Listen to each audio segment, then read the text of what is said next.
Už som sa oženil, budem dobre žiť. Žena bude robiť a ja budem piť.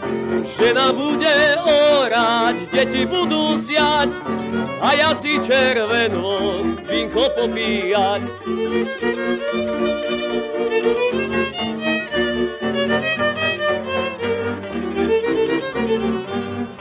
A keď žitko zožnem, tak ho vymlátim.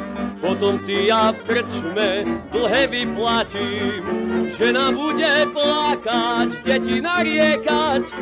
Otec všetko prepil, čo budeme mať.